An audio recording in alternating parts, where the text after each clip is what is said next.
சங்கீதம் 12:5 ஏழைகள் பாழாக்கப்பட்டது நிமித்தம் பெருமூச்சு நிமித்தம் நான் இப்பொழுது எழுந்து அவன் மேல் சீறுகிறவர்களுக்கு அவனை காத்து நான் சுகமாய் இருக்க பண்ணுவேன் என்று சொல்லி கர்த்தர் எழுதி வைத்திருக்கிறார். ஹல்லேலூயா.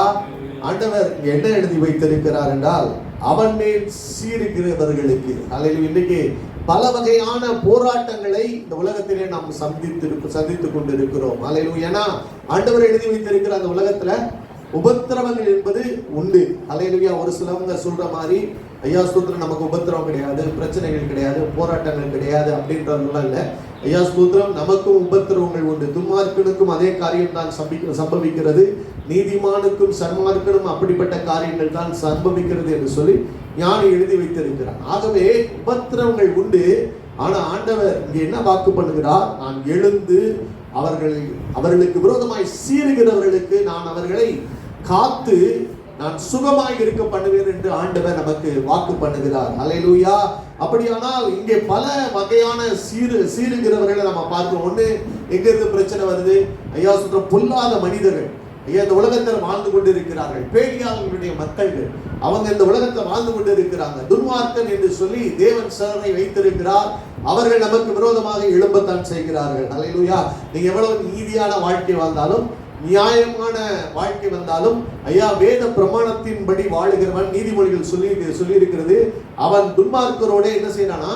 போராடுகிறான். ஹல்லேலூயா. அப்படின்னா இந்த உலகத்துல ஒரு போராட்டம் உண்டு. என்னன்னா துன்மார்க்கு நமக்கு விரோதமாக எழும்புகிறான். ஹல்லேலூயா. அப்ப நீங்க ஐயா அவர்களுக்கு விரோதமான ஒரு யுத்தங்கள் உண்டு, ஒரு போராட்டம் உண்டு.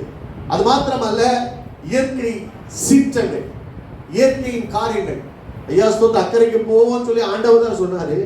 ஆனா திடீர்னு பாத்தீங்கன்னா காற்று எழுப்புது, திடீர்னு பாத்தீங்கன்னா தண்ணீர் படகுக்குள்ள வர்ற அளவுக்கு, ஐயோ நாங்க மூழ்கி போகிறோம்னு கதற அளவுக்கு ஐயா ஸ்தோத்திரம் ஐயா போராட்டங்கள் எழும்பத்தான் செய்கிறது. ஹல்லேலூயா. ஆனா அந்த படகுல இயேசு இருக்கிறாரா? இயேசு படுத்து நித்திரையாகத்தான் இருக்கிறார். ஹல்லேலூயா. நல்லா புரிந்து கொள்ளுங்க. அப்படியானா ஐயா இன்னொரு எல்லைகள் என்ன? இயற்கை சம்பந்தமான போராட்டங்களை ஐயா தேசங்கள் சந்தித்துக் கொண்டிருக்கிறது. ஐயா ஆண்டவர் சொன்னாரு, இந்த கடைசி நாட்கள்ல யுத்தங்களுடைய செய்திகளை நீங்க கேள்விப்படுவீங்க. பூமி அதிர்ச்சிகள் உண்டாகும். ஜாதிகளுக்கு விரோதமாய் ஜாதி, ஜனங்களுக்கு விரோதமாய் ஜனங்கள் எழும்பதான் செய்வாங்க. ஹல்லேலூயா. ஆனா இது மத்தியில தான் தேவன் வாக்கு பண்ணுகிறார், நான் உங்களை என்ன செய்யறாங்கன்னா அந்த சீறுகிறவர்களுக்கு. அது மாத்திரமல்ல, இது ரெண்டு இருந்தா கூட இன்னொன்னு ஒண்ணு இருக்குது. என்னன்னா ஐயா இந்த உலகத்துல உங்களுக்கு உபத்திரவங்கள் உண்டு, போராட்டம் உண்டு சொல்லிட்டு ஆண்டவர் சொல்றாரு. மாம்சத்தோடும் ரத்தத்தோடும் அல்ல, வான மண்டலத்தில் உள்ள பொல்லாத பிரபஞ்சத்தின் ஆவிகள் இருக்குது. ஹல்லேலூயா. இவர்களோடு உங்களுக்கு என்ன இருக்குதா? போராட்டங்கள் இருக்கிறது என்று ஆண்டவர் எழுதி வைத்திருக்கிறார். அலை பொல்லாத ஆவிகள். ஹல்லேலூயா ஸ்தோத்திரம். அது என்னன்னா எதிர்த்து நிற்கிறது. நல்லா பாருங்க, ஆதாம் ஏவாளை உருவாக்கி எல்லாம் பண்ணிட்டு ஐயா ஸ்தோத்திரம் அவர் எல்லாத்தையும் நேர்த்தியா உருவாக்கி தான் கொண்டு வந்தாரு. அங்க ஒண்ணு இருக்குதானே செய்து தந்திரமா செயல்படுகிற ஒரு பிராணி மூலமாய் அங்க சத்ரு கிரியை செய்யத்தான தொடங்குறான். ஹல்லேலூயா. அப்படியானால் ஐயா எல்லா விதத்திலும் நமக்கு விரோதமாய் சீறுகிறவர்கள் எழுப்பிக் கொண்டு இருந்தாலும் ஆண்டவர் சொல்றாரு, நான் எழும்புவேன். ஹல்லேலூயா. நான் எழுந்து ஐயா உங்களை காத்து ஐயா உங்களை சுகமாய் இருக்க பண்ணி, எப்படி படகுல நித்திரையாய் இருந்த இயேசு எழுந்து வந்து அந்த காற்றையும் கடலையும் அதட்டி அந்த இடத்துல ஒரு அமைதல் உண்டானது போல, ஐயா ஸ்தோத்திரம் அந்த ஜனங்களுக்குள்ளே ஒரு சுகம் உண்டானது போல ஆண்டவருக்கு என்ன எழுதி இருக்கிறாரா? நான் உங்களை சுகமாய் இருக்க பண்ணுவேன். 16 1 சாமுவேல் 16வது அதிகாரம் 14-15. கர்த்தருடைய ஆவி சவுலை விட்டு நீங்கினார். கர்த்தரால் வரவிடப்பட்ட ஒரு பொல்லாத ஆவி அவனை கலங்க பண்ணி கொண்டிருந்தது. அப்பொழுது சவுலின் ஊழியக்காரர் அவனை நோக்கி தேவனால் விடப்பட்ட ஒரு பொல்லாத ஆவி உம்மை கலங்க பண்ணுகிறதே, சுரமண்டலம் வாசிக்கிறதில் தேறின ஒருவனை தேடும்படிக்கு எங்கள் ஆண்டவனாகிய நீர் உமக்கு முன்பாக நிற்கிற உம்முடைய அடியாருக்கு கட்டளையிடும். அப்பொழுது தேவனால் விடப்பட்ட பொல்லாத ஆவி மேல் இறங்குகையில் அவன் தன் கையினால் அதை வாசித்தால் உமக்கு சௌக்கியம் உண்டாகும் என்றார்கள். பாருங்க, அப்படியானால் இந்த இடத்து இந்த பகுதியை நம்ம வாசிக்கிற பொழுது தேவனால் விடப்பட்ட சில பொல்லாத ஆவிகள். அல்லேலூயா, ஸ்தோத்திரம். அது என்ன செய்யறதா, சவுல் ராஜா அவன் என்ன செய்துச்சாது, கலங்க பண்ணி கொண்டிருந்தது. அப்படியானால் ஐயா, தேவன் அனுமதிக்காம நம்முடைய எல்லைகளுக்குள்ள எந்த போராட்டமும் வர முடியாது. நல்லா புரிந்து கொள்ளுது. அல்லேலூயா, ஸ்தோத்திரம். இந்த போராட்டம் வாழ்க்கைக்குள்ள வந்துருச்சு அப்படின்னு நீங்க நினைக்கிறீங்கன்னா, ஐயா ஸ்தோத்திரம், தேவனுக்கு தெரியாம ஒரு போராட்டமும் நம்முடைய எல்லைகளுக்குள்ளே வரவே முடியாது. ஆனா அதே நேரத்துல அவன் கலங்கி கொண்டிருக்கிற நேரத்துல பாருங்க, ஒரு ஊழியக்காரன் அவனுக்கு ஒரு ஆலோசனை சொல்லும்படியா தேவன் வைத்திருந்தார். அல்லேலூயா, நீங்க நல்லா புரிந்து கொள்ளுங்க. ஐயா, நமக்கு கலக்கங்கள் வரலாம், போராட்டங்கள் வரலாம், பிரச்சனைகள் வரலாம். ஆனா அதே நேரத்துல அந்த இடத்துல உதவி செய்யும்படியாக உதவிகளையும் தேவன் ஐயா அந்த இடத்துல வைத்திருக்கிறார் என்பதுதான் உண்மை. அல்லேலூயா, ஸ்தோத்திரம். அந்த ஊழியக்காரன் வந்து சொல்றான், ஐயா ஒரு சுரமண்டலக்காரனை கொண்டு வருகிற பொழுது அவன் சுரமண்டலம் வாசிக்கிற பொழுது அது என்ன உண்டாகுமா, சௌக்கியம் உண்டாகும் என்று சொல்லி அங்கே எழுதி வைத்திருக்கிறதை பார்க்க முடியும். அப்படியாக தாவீதை அந்த இடத்துல கொண்டு வருகிறார்கள். ஐயா ஸ்தோத்திரம். வந்து அவன் வாசிக்கிற பொழுது அவனை விட்டு அந்த பொல்லாத ஆவி, அந்த கலங்க பண்ணின ஆவி அவனை விட்டு வெளியேறுகிறது. அங்கே தாவீதை அவன் ஆயுததாரியாய் அவன் சேர்த்துக் கொண்டான் என்று சொல்லி அந்த பகுதியை வாசிக்கிறோம். அல்லேலூயா.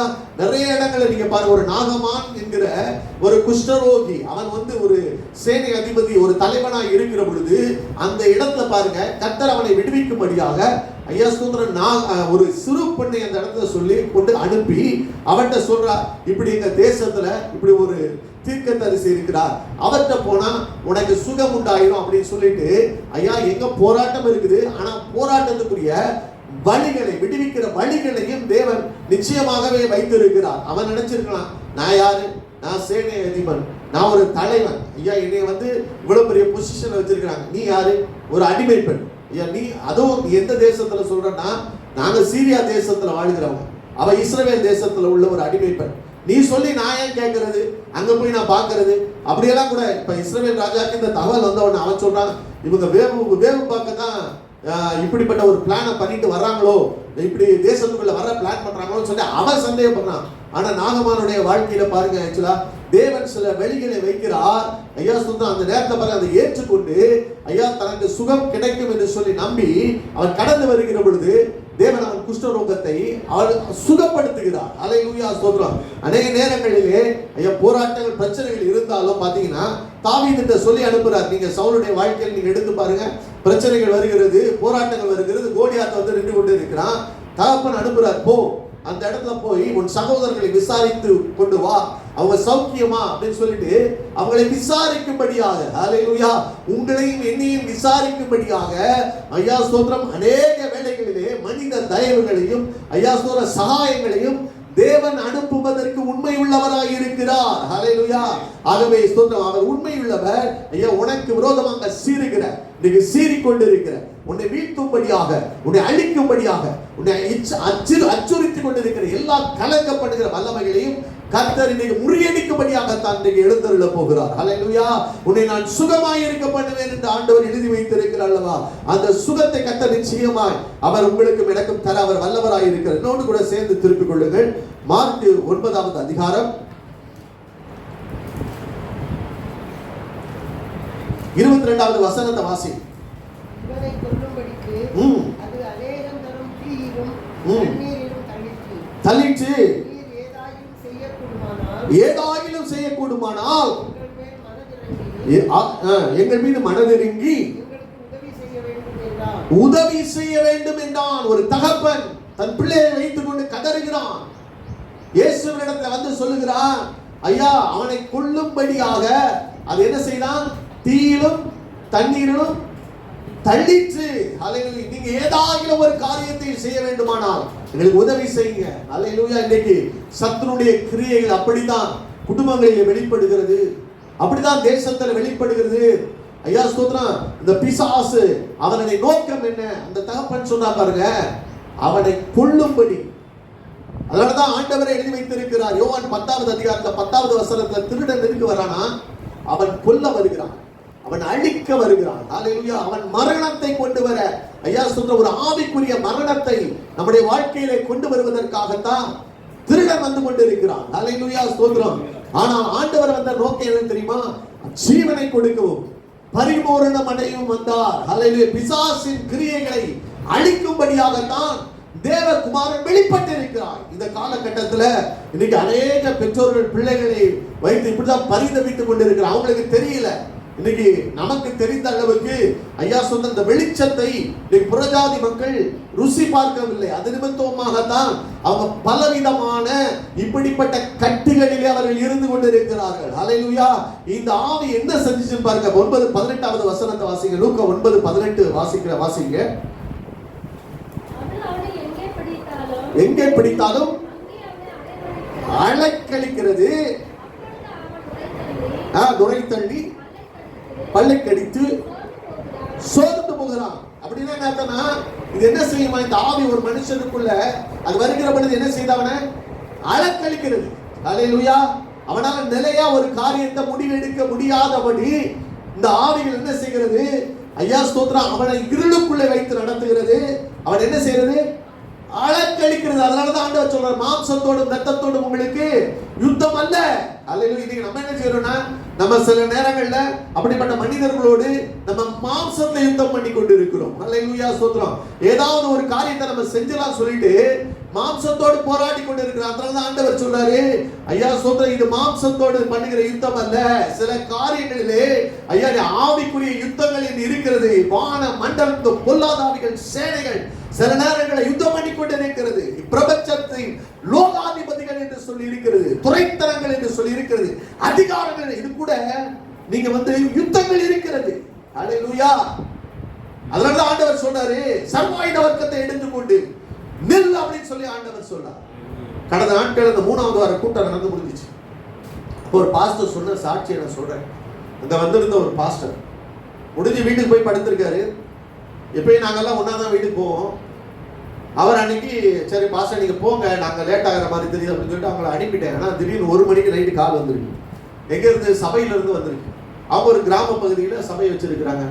பாஸ்டர் ஐயா சீக்கிரம் வீட்டுக்கு வர முடியுமா? ஒரே போராட்டமா இருக்கு. என்ன அப்படின்னு கேட்குறாங்க. இல்லை அவங்களுக்கு 3 பொண்ணு இருக்குது. ஒரு பொண்ணு கல்யாணம் ஆயிடுச்சு, 2 பெண்களுக்கு இன்னும் திருமணம் ஆகவில்லை.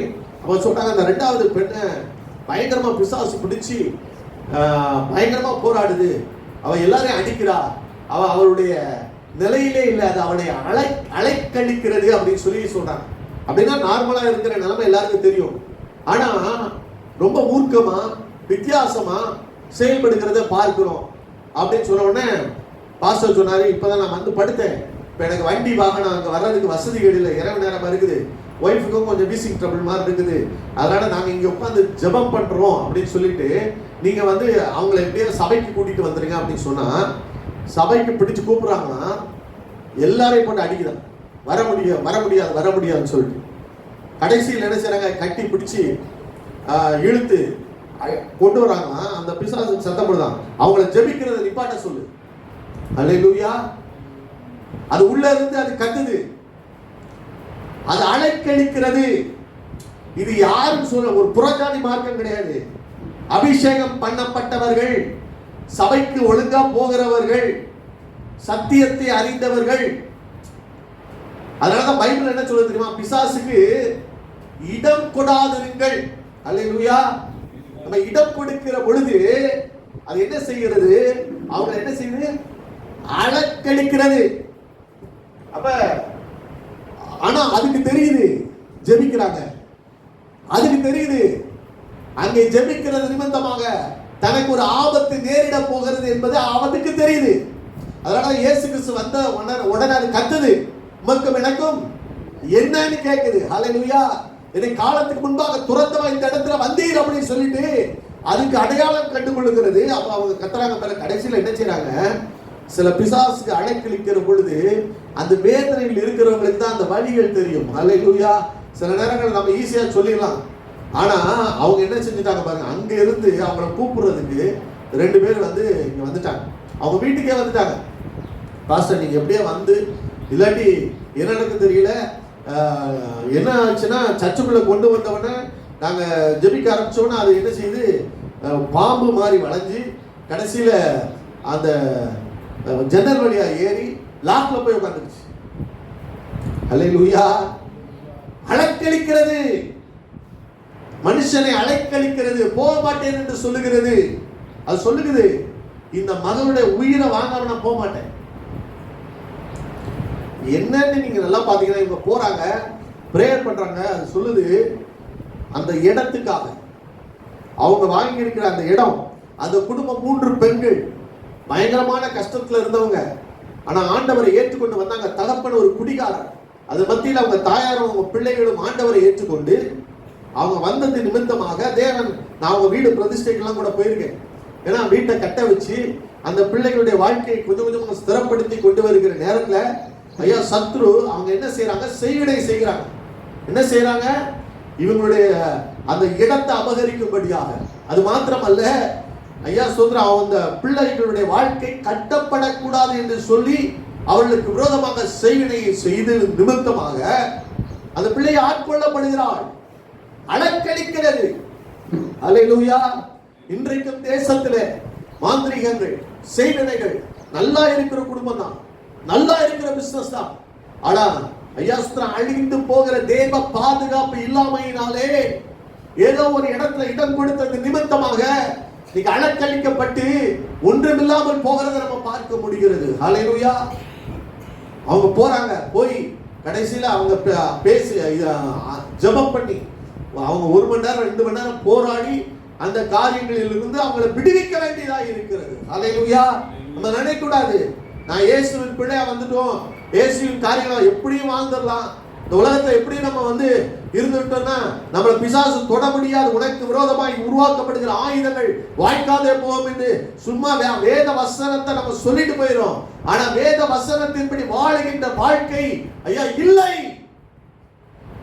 இஸ்ரவேலை ஆசீர்வதிப்பதே கர்த்தருக்கு பிரியம் சொல்லிட்டு போயிடும். இஸ்ரவேலுக்கு விரோதமாய் மாந்திரியம் இல்லை, இஸ்ரவேலுக்கு விரோதமாய் குறி சொல்றது இல்லை என்று சொல்லிட்டு போயிடும்.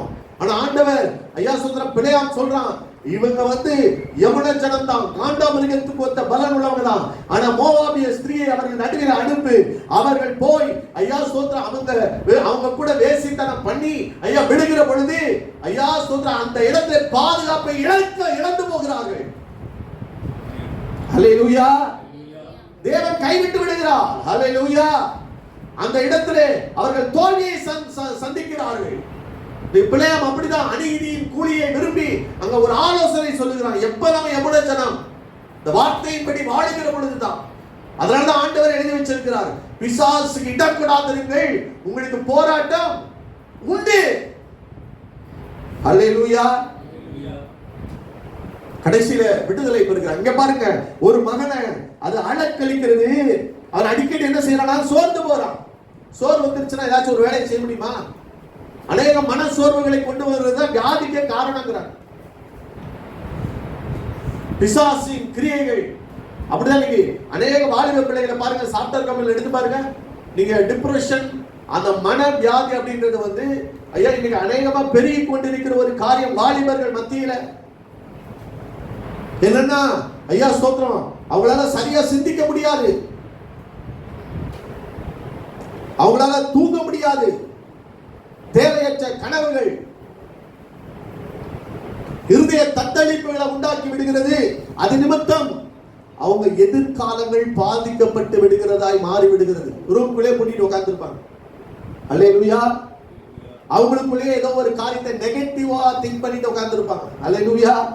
அநேக காரியங்கள் பிசாசு அவங்க மனநிலையை பாதித்து விடுகிறது. அவன் சோர்ந்து போகிறான் சொல்றாரு. அல்லேலூயா. அது மாத்திரமல்ல, ஆண்டவர் அந்த ஆவியை துரத்துகிற பொழுது என்ன சொல்லி துரத்துகிறார்னா, ஊமையும் செவிடுமான ஆவியை. அல்லேலூயா. அப்படின்னா ஐயா ஸ்தோத்திரம், அவனால கேட்க முடியல, அவனால பேச முடியல, அவன் காரியங்களை செய்ய முடியாதபடி ஐயா நம்ம நினைப்போம் இது ஏதோ பிறவி கோளாறு. எப்ப இருந்துன்னு கேட்கிறாரு, சிறு வயது முதல் இருந்த அப்படிதான் இருக்கிறாப்பான்னு சொல்லிட்டு அது பிறவி வியாதின்னு சொல்லிட்டு அசால்ட்டா நம்ம போயிடும். அல்லேலூயா. ஆனால் ஐயா சிறு வயது முதல் அவனோடு கூட ஒரு ஆவி போராடி கொண்டிருக்கிறது. அதை ஒரு ஊமையும் செவிடுமான ஒரு ஆவி போராடி கொண்டிருக்கிறது. அது என்ன செய்கிறது, அது கலங்கப்படுகிறது. அல்லேலூயா. ஆனா ஆண்டவர் அங்க பாருங்க ஸ்தோத்திரம், அந்த இடத்துல தாவீதை கொண்டு வருகிறார். அது மாத்திரமல்ல, அவங்க சீஷர்கள் போறாங்க. அந்த அப்பா வந்து என்ன செய்யறாருன்னா, ஐயா எத்தனையோ பிசாசுகளை ஐயா ஸ்தோத்திரம் அவங்க சீஷர்கள் அவங்கள துரத்தி இருக்காங்களே அப்படின்னு சொல்லி என் பிள்ளைக்கு ஒரு சுகம் கிடைக்காதா? இன்றைக்கும் எத்தனையோ பேர் நம்மளுடைய சமுதாயத்தில் நம்முடைய சூழ்நிலைகள்ல கட்டப்பட்ட நிலைமையில நின்று கொண்டிருக்கிறார்கள். அவர்களுக்கு விடுதலை தேவைப்படுகிறது. ஐயா இன்னைக்கு சபையை நாடிக்கொண்டிருக்கிறார்கள், அவருடைய பிள்ளைகளை நாடிக்கொண்டிருக்கிறார்கள். இந்த இருளில் இருந்து யாராவது வந்து என்னை விடுதலை ஆக்க மாட்டார்களா என்று சொல்லி எத்தனையோ குடும்பங்கள் ஏங்கிக் கொண்டிருக்கிறது. அல்லேலூயா. நம்ம தான் ஆத்துமாக்களை தாரும் தாரும் கேட்கிறோம். ஆனா ஆண்டவர் ஜெபித்ததெல்லாம் தெரியுமா? வேலையாட்களை தாரும் தான். அல்லேலூயா. வேலையாட்கள் குறைவு, அறுவடை மிகுதின்னு ஆண்டவர் சொல்லி இருக்கிறார். அதெல்லாம் ஆயத்தமா இருக்குது. ஆனா இங்க போற மனநிலையோடு கூட ஜனங்கள் இல்லை. அல்லேலூயா. அவங்க கிட்ட போய் அதனாலதான் ஆண்டவர் சொன்னாரு, நீ எதுக்காக ஜெபம் பண்ணணும்னா ஐயா ஆத்துமாக்கள் அல்ல, அறுவடைக்காக அல்ல. ஐயா ஸ்தோத்திரம் இங்க இருந்து கிளம்பி சபையிலே உட்கார்ந்துட்டு ஐயா ஊழியத்தை செய்யாதபடி இருக்கிறவர்கள் போய் ஐயா ஆத்துமாக்களை போய் சந்தித்து அவர்களை போய் விடுவித்து ஐயா ஸ்தோத்திர சபைக்கு அழைத்து வருகிற ஒரு ஊழியத்திற்கு தான் இன்னைக்கு ஸ்தோத்திரம் ஆண்டவர் ஜெபம் பண்ணும்படி வேலையாட்களை வேண்டும் என்று சொல்லி எஜமானிடத்தில் விண்ணப்பம் பண்ணு. ஏசாயா பார்த்து என்ன கேட்கிறாரு? ஆலயத்தை வந்து என்ன கேட்கிறாரு? வஸ்துத்தங்களின் வல்லமை இறங்கி வந்தது. நான் அடிக்கடி பார்ப்பேன், பிரசன்னம் இறங்கி வந்தது. ஐயா ஸ்தோத்திரம் தேவன் இறங்கி வந்து விட்டார். அவளை சொல்ல எதுக்காக இறங்கி வரணும்? ஆண்டவர் எனக்கு தரிசனம் கொடுத்தார். ஆண்டவர் எதுக்காக கொண்டு வரணும்? எதுக்காக ஆண்டவர் இறங்கி வரணும்? அவருக்கு ஏதோ ஒரு பாரம் இருக்கிறது, அவருக்கு ஏதோ ஒரு வேதனை இருக்கிறது இந்த தேசத்தை குறித்து. அதத்தான் இன்னைக்கு சபையோடு கூட ஐயா சொந்தா தெரிந்து கொள்ளப்பட்டவர்களோடு கூட இடைப்படும்படியாகத்தான் தேவன் இறங்கி வரணும். அல்லேலூயா ஸ்தோத்திரம். அதனாலதான் ஏசாயாட்ட கேட்கிறாரு, யாரின் காரியமாய் போவார், யாரை நான் அனுப்புவேன்? அல்லேலூயா. வந்து அதான் கேட்கிறாரு. இன்னைக்கு அவருடைய பாரம் அதுதான். அல்லேலூயா ஸ்தோத்திரம். இன்னைக்கு எத்தனையோ பேர் விடுவிக்கப்படாதபடி ஆண்டவர் சொல்றார் நீதிமொழிகள்ல, மரணத்துக்கு ஒப்புவிக்கப்பட்டவர்களையும் கொலையிட போவர்களையும் விடுவிக்கப்படுமானால் விடுவி, அதை அறியோம் என்று சொல்வாயாகி. இருதயத்தை சோதித்து அறிகிறவர் அதை பார்க்க மாட்டாரோ? ஆண்டவருடைய கேள்வி அதுதான். அலைக்கழிக்கப்பட்ட ஒரு கூட்டம் இருக்கிறது. அவர்களுக்காக நாம் என்ன செய்து கொண்டிருக்கிறோம்? அல்லேலூயா. இன்னைக்கு ஐயா சீசன் வர்றாங்க, அவங்களால முடியாமல் போயிடுச்சு, கூடாமல் போயிடுச்சு. ஆண்டவர் அடுத்த நிமிஷம் கேட்டாரு தெரியுமா? வாசியுங்கள். அதே லூக்கா 9வது அதிகாரம் 19வது வசனத்தை வாசிங்க. பிரதியுத்தரமாக, விசுவாசம் இல்லாத சந்ததியே, எதுவரைக்கும் உங்களோடு கூட இருப்பேன், பொறுமையாய் இருப்பேன், அவனை என்னிடத்தில் கொண்டு வாருங்கள். அல்லேலூயா. விசுவாசம் இல்லாத சந்ததி. எவ்வளவு நாள் உங்க கூட டிராவல் பண்ணிட்டு, எவ்வளவு நாள் உங்களோடு கூட பொறுமையா இருப்பேன், இன்னும் மாற மாட்டேங்கிறீங்களே, இன்னும் என் இருதயத்தின் ஏக்கத்தை நீங்க புரிந்து கொள்ள மாட்டேங்கிறீங்களே. வெறும் சாப்பாடு, ஐயா திருப்தியாகிற வாழ்க்கை, இயேசுவை சுத்தி அற்புதங்கள் நடந்துச்சு, இதெல்லாம் பார்த்துட்டு நான் இயேசுவோடு இருக்கிறேன்றதல்ல. ஐயா சொல்ல தேவன் எதற்காக கொண்டு வந்திருக்கிறான்னா, அவர்களை எடுத்து ஒரு நாள் பயன்படுத்த போக வேண்டிய நாட்கள் வந்து கொண்டு இருக்கிறது. அவர்களை உருவாக்கும்படியாகத்தான் விரும்புகிறார். இன்னைக்கு ஆண்டவர் அப்படிதான் சொல்லியிருக்கிறார், சீஷர்களாய் மாற்றும்படியாகத்தான் தேவன் சபைகளுக்குள்ள ஜனங்களை கொண்டு வருகிறார். அல்லேலூயா. அதுதான் அவர் கட்டளை. சகல ஜாதிகளையும் சீஷராக்குங்கள். அல்லேலூயா. நான் எப்பயும் நான் நினைப்பேன், 3 வருஷம் தாங்க நம்ம கூட இருந்து கற்றுக்கொண்டு வளரணும். அதற்கு பின்பு நாம் செய்ய வேண்டியதை போய் ஆண்டவர் அப்படிதான் செஞ்சார். அவர் கூட 3.5 வருஷங்கள் வச்சு கற்றுக் கொடுத்து ஐயா 2 பேரா போய் அனுப்பி ஐயா போய் ஐயா ஸ்தோத்திரம் கர்த்தருடைய நாமத்தை அறிவிக்கும்படியாய் தெரிந்து கொண்டார். அவ்வளவுதான். 3 வருஷம் நம்ம கற்றுக்கொள்ளணும். கற்றுக்கொண்ட பிறகு நம்ம தரித்து உட்கார்ந்த பிறகு நான் போய் செய்ய வேண்டிய காரியங்களை செய்யணும். இல்லாட்டா அது முடம். அல்லேலூயா. ஒரு காரியத்தை செய்ய முடியலன்னா அது என்ன அர்த்தம்னா என்ன சொல்லுவோம்? நம்ம முடமாக்கப்பட்ட ஜனங்களாய் தான் காணப்படுகிறோம். எல்லாருக்கும் நான் சொன்னேன், ஒவ்வொரு இண்டிவிஜுவலுக்கும் there is a call, ஒரு அழைப்பு இருக்கிறது. சபையிலே ஐயா ஸ்தோத்திரம் அவர் சரீரத்தில் நம்ம இணைக்கப்பட்டு இருக்கிறோம். கையினா ஒரு அழைப்பு இருக்குது, கால்னா ஒரு அழைப்பு இருக்குது, கண்ணுனா ஒரு அழைப்பு இருக்குது. ஐயா சோத்ரா, அந்த அழைப்பையும் தெரிந்து கொண்டு உறுதிப்படுத்துவதற்கு சபைக்குள்ள இருக்கிற நீயும் நானும் ஐயா ஜாக்கிரதையாக இருக்க வேண்டும். எடுத்து வாசிங்க. 1வது அதிகாரம் 10வது வசனம். ஆகையால் சகோதரரே, உங்கள் அழைப்பையும் தெரிந்து கொள்ளுதலையும் உறுதியாக்கும்படி ஜாக்கிரதையாய் இருங்கள். இவைகளை செய்தால் இடறி விழுவதில்லை. நீங்க கிறிஸ்தவ வாழ்க்கையிலே உங்க ஓட்டத்துல இடராம சரியாய் ஓடணும்னா ஐயா சொல்றாங்க, நீங்க முதல்ல செய்ய வேண்டிய காரியம், தேவன் எதற்காக என்னை அழைத்தார், எதற்காக நான் பிடிக்கப்பட்டேன். தீமோத்தேயுக்கு பவுல் சொல்றாரு, தெளிந்த புத்தி உள்ளவனாயிரு, மனத்தெளிவுள்ளவனாயிரு, போய் உன் ஊழியத்தை நிறைவேற்று, சுவிசேஷகனுடைய வேலையை செய். எதற்காக அழைக்கப்பட்டவன்? சுவிசேஷகன். யோனா எதற்காக அழைக்கப்பட்டவன்? தீர்க்கதரிசி. ஒவ்வொருவருக்கும் ஒரு அழைப்பு இருக்குது. அப்ப நீங்க என்ன செய்யணும்னா, ஐயா உங்கள் அழைப்பையும் தெரிந்து கொள்ளுதலையும் உறுதியாக்கும்படி ஜாக்கிரதையா இருந்தா நீங்க இடரவே முடியாது. நீங்க உறுதியாக்கப்படவில்லை என்றால் நீங்க அநேக இடங்கள்ல இடறி விடுவதற்கு அநேக வாய்ப்புகள் இருக்கிறது. அல்லேலூயா. முதல்ல ஐயா பவுல் வந்தாரு, என்ன கேட்டாரு? சவுல் வந்தாரு, எதுக்காக என்ன பிடிச்சிரு?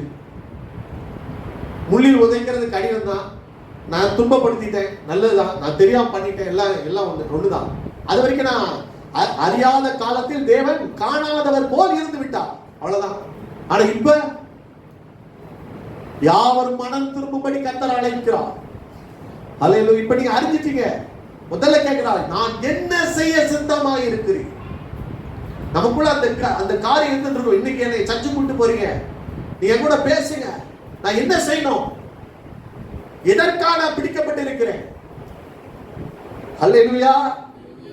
சும்மா பிரயோஜனமற்ற ஊழியக்காரனேன்னு ஒரு நாள் ஆண்டவர் வருத்தப்படக்கூடாது. கொடுக்கப்பட்ட அந்த ஒரு தாளந்தாலும் 2 தாளந்தாலும் 5 தாளந்துகள் ஆனாலும் ஐயா ஏதோ ஒரு நோக்கத்துக்காக நீ தேவனுக்காக பிரயோஜனப்படுத்தும்படியாக எஜமான் கொடுத்து விட்டு போயிருக்கிறார். திரும்பி வந்து கணக்கு கேட்பார். அல்லேலூயா. ஒரு நாள் சொல்லக்கூடாது புரோஜனமற்ற ஊழியர் சோம்பேறியன் சொல்லக்கூடாது. அல்லேலூயா. ஒரு கம்பெனில ஐயா நம்ம சம்பளம் கொடுக்கறாங்கன்னா அவங்க எவ்வளவு காரியங்கள் எதிர்பார்க்கிறாங்க. ஆனா நம்ம முழு நேர பணியாளர் அப்படின்னு சொல்லிட்டு தேவனுக்காக நம்ம விட்டு வர்ற நம்ம அதே 8 மணி நேரம் என்னுடைய நேரத்தை நான் தேவனுக்காக செலவழிக்க முடிகிறதா? அதுக்கு அங்கே உட்கார்ந்துருக்கலாமே. அல்லேலூயா. கம்பெனில வந்து ஐயா நம்ம குழந்தைத்தனமா இருக்கிறவங்கள 4 பேர் மேல அதிகாரிகளை வச்சு ஒரு ஆலோட்டிகளை வச்சு செய்ய வைக்கிறாங்க. ஏன் தெரியுமா? அதுல ஒரு முதிர்ச்சி இல்லை. அவன்கிட்ட சொன்னதான் செய்வான். அதனாலதான் நிறைய பாலிசிஸை கொண்டு வராங்க. இவன் வேலை கரெக்டா வரமாட்டான்னு சொல்லிட்டு தான் அங்க வந்து முதல்ல உள்ள கைரேகையை பதிச்சுட்டு தான் உள்ள போகணும். எதுக்கு போடுறாங்க? இவன் லேட்டா தான் வருவான்.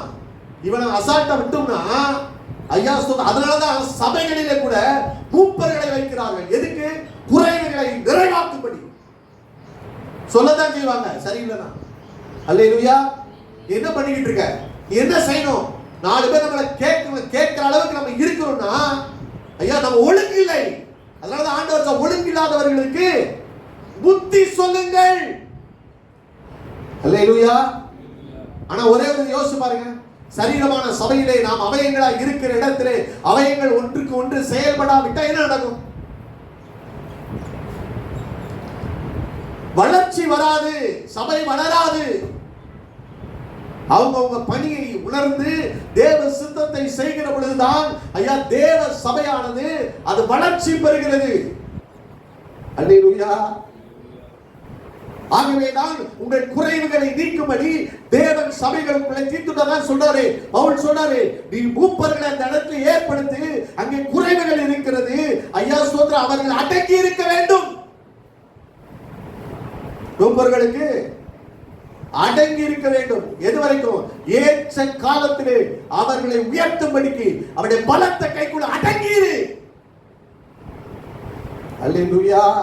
நீங்க இந்த அடங்கி இருக்கிற சூழ்நிலைகள் வரவே வராது. அல்லேலூயா. தன் இஷ்டப்படி ஓடணும், தன் இஷ்டப்படி செயல்படணும். அவங்க யார் கேட்கிறது? இவங்க யார் கேட்கிறது? அல்லேலூயா. ஆனா ஒரு மனுஷன் எவன் கீழ்ப்படுகிறானோ, எவன் அடங்கி இருக்கிறானோ, ஐயா அவன் தான் மாதிரி இருக்கிறதிலே அதிக வளர்ச்சியை பெறுவான். தேவன் சொல்லுகிற இடத்திலே அடங்கி இருக்க வேண்டும். அல்லேலூயா.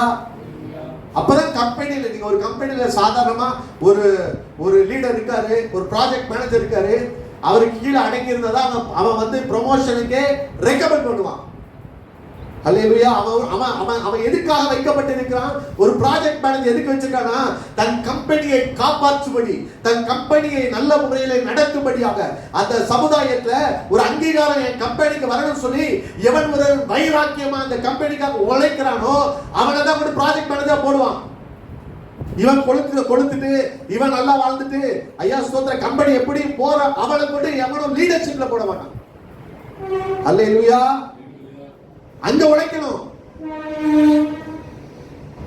அதே மாதிரிதான் சபையில யார் தேவன் வைராக்கியம் காட்டுகிறார்களோ அவர்களை தேவன் கொண்டு போய் நிறுத்துவா, முன்னணியிலே நிறுத்துவா. லேவி புத்திரர்களை எப்படி கர்த்தர் சூஸ் பண்ண நினைக்கிறீங்க? அவர்கள் தேவனுக்காக வைராக்கியம் காட்டினார்கள். அல்லேலூயா.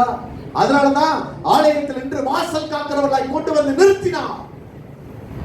யோசுவா இதுக்கு அடுத்த தலைவனா கர்த்தர் சூஸ் பண்ணாரு. அவன் வாலிபன்.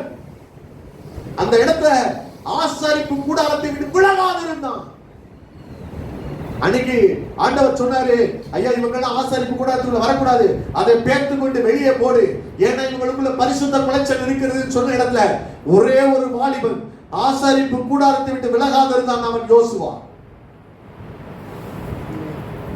சும்மா கிடையாது. அந்த பழைய ஏற்பாட்டு காலத்துல ஆசாரிப்பு கூடாரத்துல ஒரு ஆசாரியர் தவறு செய்து உள்ள போனா ஐயா ஒரு தொங்கலை விட்டுருப்பாங்க. ஐயா அவன் மரித்து போனான் என்று சொன்னால் அவனை பிடிச்சு இழுக்க வேண்டியது. யாரும் தேவ பிரசன்னத்துக்குள்ளே அவனை எளிதாய் போய்விட முடியாது. ஆனால் அந்த சூழ்நிலையிலே ஒரு வாலிபன் போய் நின்றான். அவன் யோசுவா. அல்லேலூயா. வைராக்கியம் காட்டணுங்க. தேவனுக்காக வைராக்கியம் காட்டணும். அப்படிப்பட்டவர்களை தேவன் யூஸ் பண்ணுவார். அப்படியானா இங்க பாருங்க, அவன் என்ன ஆண்டவர் சொல்றார் பாருங்க. அதே 2 பேதுரு 9வது அதிகாரம் 1வது அதிகாரம் 9வது வசனத்தை வாசித்து பாருங்க. இவைகள் இல்லாதவன் எவனோ அவன் முன் செய்த பாவங்களற தான் சுத்திகரிக்கப்பட்டதை மறந்து கண் சொருகி போன குருடனாய் இருக்கிறான். கண் சொருகி போன குருடனாய் இருக்கிறான். அல்லேலூயா. ஐயா நீ உறுதிப்படுத்தாதவன், ஐயா அவன் கழுவப்பட்டாலும் கூட ஐயா சொல்ற எங்க போறான்னு அவனுக்கே தெரியலங்க. அவன் கண் சொருகி போன குருடனாக இருக்கிறான். அல்லேலூயா. நம்ம கண்கள் திறக்கப்பட வேண்டும். தேவ நோக்கத்தை அறிந்து கொள்ள வேண்டும். தேவனுக்காக செயல்படுகிறவர்களாய் காணப்பட வேண்டும். ஒரு தாளனாலும் பரவாயில்ல, தேவனுக்காக யூஸ் பண்ணுங்க. பல நிலைகள்ல யூஸ் பண்ணுங்க. நிறைய அதான் அன்னைக்கு நான் சொன்னேன் ரோமர்ல, ஐயா என்ன உபசரிக்கிறது ஒரு ஊழியங்க. பந்தி விசாரணை செய்கிறதற்காக ஐயா 5 பேர் அவர்கள் நியமித்தார்கள். உபசரிக்கிறதே ஒரு ஊழியம். அநேக ஐயா ஸ்தோத்திரம் எஜமானவன் இருக்கிறவன் ஜாக்கிரதையா இருக்க கடவன் ஆண்டவர் சொல்லி இருக்கிறது. கொடுக்கிறவன் வஞ்சனை இல்லாமல் கொடுக்க கடவன் என்று சொல்லப்பட்டு இருக்கிறது. நீங்க ஒவ்வொரு வகையான ஊழியர்கள் சபைகளுக்குள்ள இருக்கிறது. ஆனா தேவன் ஒவ்வொரு சிலவங்களை மாதிரி எல்லாம் உபசரிக்க முடியாது. சிலவங்களை நீங்க உபசரிக்கிறத போட்டீங்கன்னா அடுத்த தடவை ஜன கூட்டமே வராது. ஆனா சிலவங்க உபசரிச்சாங்கன்னா அவங்களுடைய அந்த அந்த அந்த காரியமே வித்தியாசமா இருக்கும். அது வந்து தேவன் வச்சிருக்க அவங்களுக்குள்ள வைத்திருக்கிற அந்த தேவனுடைய காரியம், அந்த தாளந்துகள் தேவன் சிலருக்குள்ள அதை வச்சிருப்பாரு. சிலரை மாதிரி நம்ம எழுப்பி போய் வேலை செய்ய முடியாது. ஒரு காரியத்தை அவ்வளவு நீட்டா ஒழுங்குபடுத்தி செய்ய முடியாது. அப்ப அந்தந்த தாளந்துகள் உள்ளவர்கள் தேவனுக்காக அதை பிரயோஜனப்படுத்துகிற பொழுது உள்ளவன் எவனோ அவனுக்கு கொடுக்கப்படாது, மெருகூட்டப்படும். தேவன் அப்படியே ஐயா உழைச்சிட்டாங்க அதனால கடைசி வரைக்கும் அப்படி கிடையாது. அந்த 2 தாலந்துகள் உள்ளவன் அதை போய் வியாபாரம் பண்ணின பொழுது தேவன் வருகிற பொழுது ஐயா அதை கூட்டி கொடுக்கிறார். அல்லேலூயா. ஆகவே நான் சொல்லுகிறேன், இன்னைக்கு ஸ்தோத்திரம் ஐயா, நம்ம ஐயா ஸ்தோத்திரம் இந்த சமுதாயத்துக்கு ஐயா ஸ்தோத்திரம் ஒரு சாட்சிகளாய் தேவனுடைய காரியங்களை கொண்டு போகிறவர்களாய் இருக்க வேண்டும் என்று சொல்லி தேவன் அதிகமாய் வாஞ்சிக்கிறார். அது என்ன செய்கிறதாம் ஐயா, அவனை கொல்லும்படி தீயிலும் தண்ணீரும் தள்ளுகிறது, அவனை செவிடனும் ஊமையனுமாய் வைத்திருக்கிறது ஐயா. அது மாத்திரம் அவனை அலைக்கழிக்கிறது, அவனை சோர்ந்து போக பண்ணுகிறது. சரி, இயேசுட்ட போய் சொல்றாங்க, முதல்ல சீஷட்ட போய் சொல்றாங்க, அவங்களால முடியல. ஆனா அடுத்து தகப்பன் என்ன செய்யறான்னா இயேசுவிடத்துல கொண்டு வருகிறான். நிறைய பேர்கள் என்ன தெரியுமா செய்யறாங்க, யாராவது ஒரு ஊழியக்காரங்க தான் கொண்டு போலாம், யாராவது ஒருத்தங்க இருந்தா நான் சொல்றேன் ஹல்லேலூயா ஸ்தோத்திரம், அவர்களாலே கூட முடியாமல் போகலாம், உங்க பிரச்சனைகளை சால்வ் பண்ண முடியாம போகலாம். ஆனா நமக்கு ஒரு நம்பிக்கை உண்டு, இயேசு உயிரோடு இருக்கிறார், என் மீட்பர் உயிரோடு இருக்கிறார். அந்த தகப்பன் என்ன செஞ்சான் தெரியுமா, நேரு இயேசுவினிடத்திலே ஐயா ஸ்தோத்திரம் அவனை தன் மகனை கொண்டு போகிறான். ஹல்லேலூயா. அதனால தான் ஆண்டவர் எழுதி வச்சிருக்கிறாரு, ஏற்ற சமயத்தில் சகாயம் செய்யும் கிருபை அடைவதற்கு நீங்கள் தைரியமாய் கிருபாசன தண்டையிலே கடந்து வர கடவீர்கள். ஹல்லேலூயா. பழைய ஏற்பாட்டு காலத்துல ஐயா ஸ்தோத்திரம் திரைச்சலை கிழிக்கப்படவில்லை, நீங்கள் தைரியமாய் கிருபாசன தண்டைக்குள்ளே போக முடியாது. ஆனால் புதிய ஏற்பாட்டு காலத்திலே எப்பொழுது இயேசுவின் ஐயா ரத்தம் சிந்தப்பட்டதோ நீயும் நானும் ஐயா தைரியமாய் அவருடைய கிருபாசனத்தில் போவதற்கு சாத்தியம் பெற்றிருக்கிறீர்கள். ஹல்லேலூயா. அப்படியானால் நான் எனக்கு இருக்கிற நம்பிக்கை என்ன? ஒரே ஒரு நம்பிக்கை, இயேசுவிடத்தில் கடந்து வரலாம். இயேசு என்ன கேட்டார் தெரியுமா, முதல்ல அவர் கேட்ட கேள்வி பாருங்க, அந்த தகப்பனை பார்த்து கேட்கிற கேள்வி, ஏன் சில காரியங்கள் சுகமாகல, ஏன் இன்னும் சில பிரச்சனைகள் மாறல, ஏன் சிறு வயது முதல் நான் அலக்களிக்கப்பட்டு கொண்டிருக்கிறேன், ஏன் ஒரு செவிடும் ஊமையான ஆவி என் பிள்ளையை தாக்கி கொண்டிருக்கிறது, ஏன் அவனால எழும்ப முடியல ஐயா சொல்ற என்ற கேள்விக்கு ஆண்டவர் அவன்கிட்ட கேட்ட ஒரு கேள்வி என்ன தெரியுமா, அதே மார்க் 9:23 வாசிக்க கேட்போம். அவனை நோக்கி ஆகும், அதுக்கு 22 வாசிங்க, கொல்லும்படிக்கு தள்ளிற்று, நீர் ஏதாயிலும் செய்யக்கூடுமானால் மனதிறங்கி என்றார். இயேசு என்ன சொல்றானா, நீ விசுவாசிக்க கூடுமானால் ஆகும். அல்லேலூயா. கொண்டு வராரு, ஆனா விசுவாசம் இல்ல. அல்லேலூயா. ஏதாயிலும் ஒன்று செஞ்சுனா செஞ்சு கொடு. இந்த இயேசு என் பிள்ளையை இந்த பிசாசின் பிடியிலிருந்து விடுவிப்பார் என்று சொல்லி அவர் தேவகுமாரன், அவர் விடுதலை கொடுப்பார் என்ற உறுதியான நம்பிக்கை ஐயா சொல்லி இதை செய்ய எனக்கு வல்லமை உண்டு, நீ விசுவாசிக்கிறாயா என்று ஆண்டவர் கேட்டார். அல்லேலூயா. ஒரு பாஸ்டர் எப்படியா சாட்சி சொன்னார், ஒரு பிள்ளைக்கு சின்ன வயசுல இருந்து மனவியாதினா ஆட்டிசம், அவங்களுக்கு என்னன்னா மன வளர்ச்சி குழந்தை, அப்ப அந்த குன்றிய பிள்ளையா அது பிறந்துருச்சு. அப்ப சபைக்கு கொண்டு வராங்க. அந்த பாஸ்டர் வைராக்கியமானவர், அவர் சொன்னாரு, இந்த பிள்ளையை நம்ம எப்படியா விடுதலை பண்ணி கொடுக்கணும், தேவன் அவங்களுக்குள்ள கிரியை செய்யணும். அப்ப இந்த குடும்பம் நம்பிச்சுன்னா அந்த சமுதாயத்தில் கட்டப்பட்டு இருக்கிற மக்கள் இயேசுவை அறிந்து கொள்ளுவாங்களேன்னு சொல்லிட்டு கூப்பிட்டு வச்சு 21 நாள் ஃபாஸ்டிங் டிக்ளேர் பண்ணார். சபைகிட்ட சொன்னார், நம்ம ஜெபிக்க போறோம், இந்த பிள்ளைக்காக ஒரு விடுதலைக்காக சபையை நம்ம ஜெபிக்க வேண்டும் என்று சொல்லி 3 வேளை ஜெபம் பண்ணுவாராம். இவரு அங்க உபவாசம் காலையில ஒரு தடவை வருவாரு, மத்தியானம் ஒரு தடவை வருவாரு, நைட்டு 1 மணி வரைக்கும் நின்று ஜெபம் பண்ணுவாராம் பிள்ளைக்காக. அப்ப நாட்கள் நெருங்கி கொண்டே இருக்கு. 21 நாள்ல நாட்கள் நெருங்கி கொண்டே இருக்கு. 15 நாள் எந்த ஒரு மாற்றமும் இல்லை. இவர் சோர்ந்து போயிட்டாரு. இனி இவ்வளவுதான் முடிஞ்சிருச்சு அப்படின்னு சொல்ற நிலைமையில